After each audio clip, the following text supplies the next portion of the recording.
प्यारे बच्चों, आज हम हिंदी की पुस्तक के पाठ 1 इतने अच्छे बनो नामक कविता का अध्ययन करेंगे। तो सबसे पहले कविता का सारांश पढ़ेंगे। प्रस्तुत कविता में कवि प्रकाश मनु ने पेड़, हवा, आकाश, पर्वत, झरना, कोयल, फूल, धरती आदि प्राकृतिक संसाधनों के माध्यम से अच्छे गुणों का वर्णन किया है। कविता के माध्यम से उन्होंने कहा है कि मनुष्य को प्रकृति से सीख लेकर अच्छे गुणों को अपनाना चाहिए और दूसरों की भलाई तथा सबसे प्रेम पूर्वक व्यवहार करके सुखपूर्वक अपना जीवन बिताना चाहिए। देखिए कविता पाठ बच्चों ध्यान से सुनना और मेरे साथ साथ दोहराना। इतने ऊंचे उठो कि जैसे पेड़ हवा में लहराए, इतने ऊंचे उड़ो कि नभ में कीर्ति पताका फहराए, इतने हो मजबूत कि जैसे हिमगिर की हैं चट्टानें, लेकिन मन कोमल हो जैसे झरनों के मीठे गाने, इतना मीठा बोलो जैसे कोयल का है पंचम स्वर, मन इतना फैला फैला हो जैसे यह नीला अंबर,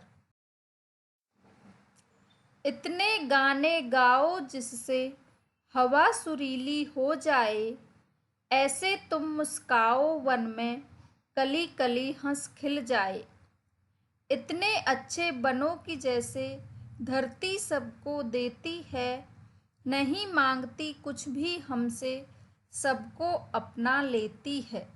तो बच्चों इस कविता को आपको बार बार दोहराकर पढ़ना है और याद करना है। तो अब देखते हैं इस कविता का संदेश। इस कविता से हमें ये संदेश मिलता है कि हमें प्रकृति की सीखों को अपनाना चाहिए और सभी के साथ परोपकार और दया की भावना रखनी चाहिए। अब कविता में आए कठिन शब्दों के अर्थ।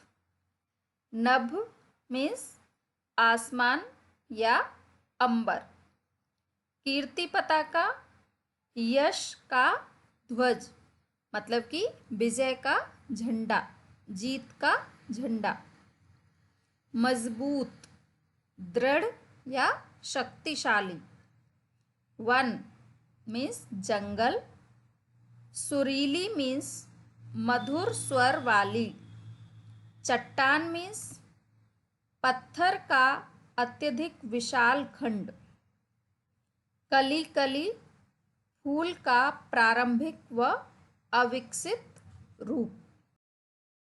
देखिए अभ्यास प्रश्न नंबर 1, पेड़ की तरह क्या करने के लिए कहा गया है?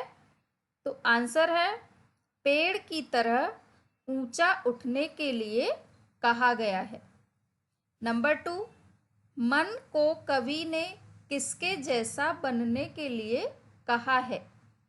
आंसर है मन को कवि ने झरनों के मीठे गानों के जैसा बनने के लिए कहा है। हमें किसकी तरह मीठा बोलना चाहिए? आंसर हमें कोयल की तरह मीठा बोलना चाहिए। क्वेश्चन नंबर 4, यह कविता किसने लिखी है? आंसर है प्रकाश मनु ने। तो बच्चों इन सभी प्रश्नों को ध्यानपूर्वक पढ़कर याद करना है और अपनी कॉपी में लिखना है। आगे देखिए अन्य प्रश्न। नंबर 1, चट्टान और झरने के जैसा बनने के लिए कवि ने क्यों कहा है? आंसर है कवि ने चट्टान और झरने के जैसा बनने के लिए इसलिए कहा है ताकि हम चट्टान के समान मजबूत बनकर जीवन में आई कठिन परिस्थितियों का सामना कर सकते हैं और झरने के मीठे स्वर के समान अपने मन को कोमल बनाकर सबसे प्रेम पूर्वक व्यवहार कर सकते हैं तथा अपना जीवन सुखपूर्वक बिता सकते हैं। अगला प्रश्न, धरती क्या करती है? तो इसका आंसर है धरती हम सभी को हवा, पानी, खाना आदि सब कुछ देती है और बदले में कुछ भी नहीं मांगती है। क्वेश्चन नंबर 3, इस कविता में किस किस की तरह क्या क्या बनने व करने के लिए कहा गया है? आंसर है इस कविता में पेड़ की तरह हवा में लहराने, नभ की तरह कीर्ति पताका फहराने, हिमगिरी की चट्टानों के समान मजबूत बनने, झरनों के मीठे गानों की तरह मन को कोमल बनाने, कोयल के जैसा मीठा स्वर बोलने, हवा के समान सुरीला बनने, कली के समान मुस्कुराने तथा धरती के समान अच्छा बनने के लिए कहा गया है। क्वेश्चन नंबर 4, इस कविता से हमें क्या सीख मिलती है? तो आंसर है इस कविता से हमें सीख मिलती है कि हमें प्रकृति की सीखों को अपनाना चाहिए। तो बच्चों, इन सभी प्रश्नों को आपको ध्यान से पढ़ना है और कॉपी में लिखना है। धन्यवाद। आपका दिन शुभ हो।